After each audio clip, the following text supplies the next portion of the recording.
Young pretty girl with us. She's got a very unfortunate thing, can say, born with a cleft palate. She's had 3 surgeries before. So I'm going to show you her current palate situation. So you can see there's a soft tissue that's attaching the uvula. I'm going to show you that.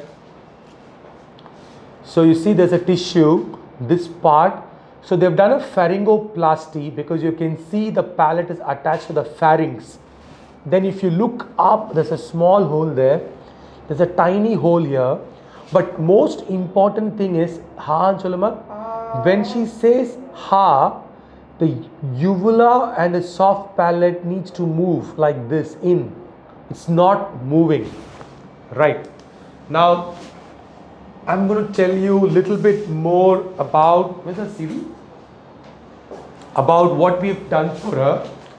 So this is her lateral video fluoroscopy. Now, lateral video fluoroscopy is a technique which is done in the cath lab, wherein we're able to find out the exact location of the muscle of the soft palate and the uvula occluding on the pharynx. Pharynx is the posterior wall of the throat, and this is the soft palate. It needs to go and occlude. Once this happens, this movement necessitates, or it's required, or it's mandated, so that we speak clearly.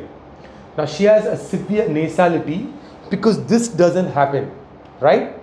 Now why is it not happening? In her case, the muscles are not approximated, are not in the right position, and therefore, even if you have multiple speech therapy sessions, even if you have any other procedure, it's not going to work unless you put these muscles in the right place. Now, this condition is called as velopharyngeal incompetence. Velum refers to the soft palate. Pharynx is the posterior part, the back part of the throat.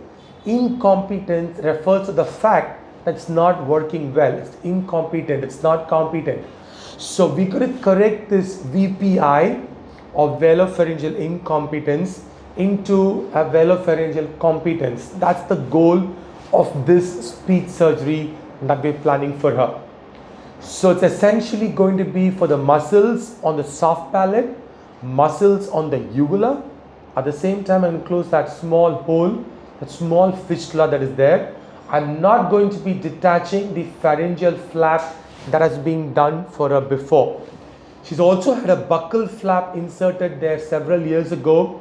All of this were her secondary and tertiary procedures, all done in different other Indian cities. So I got to keep in mind that it's a lot of scarring. So we have to make sure that the procedure is done very finely, just moving the part of the muscles more posteriorly, more inferiorly, meaning it needs to go more up and more back so that the competence can be achieved.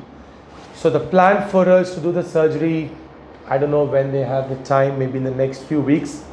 And then after that, we will be putting her on speech therapy after a month. And that might go on for maybe 2 months or 3 months.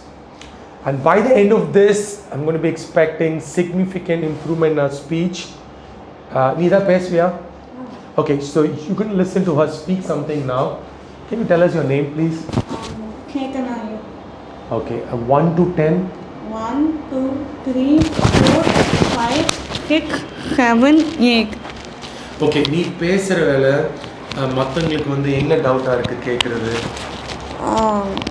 Understand ஆகுதுல்ல sometimes difficulty இருக்குது. மூக்லோடி பேசுகிறேன்னு சொல்கிறாங்களா? Okay, so நேசாலிட்டி ஜாஸ்தி இருக்குது.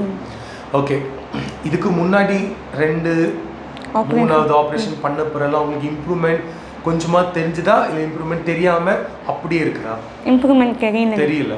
So I just asked her if she felt any improvements after her secondary and tertiary surgeries that she got done elsewhere, and she says no, unfortunately she didn't see any improvement. And I really hope and trust and that this surgery we're going to plan for her. She's going to get good improvement.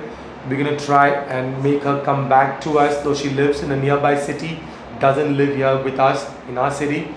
But still, we hope to give you a feedback or a follow-up of what's going to happen in the next few months. Thank Yeah? you. Okay. Thank you. Right.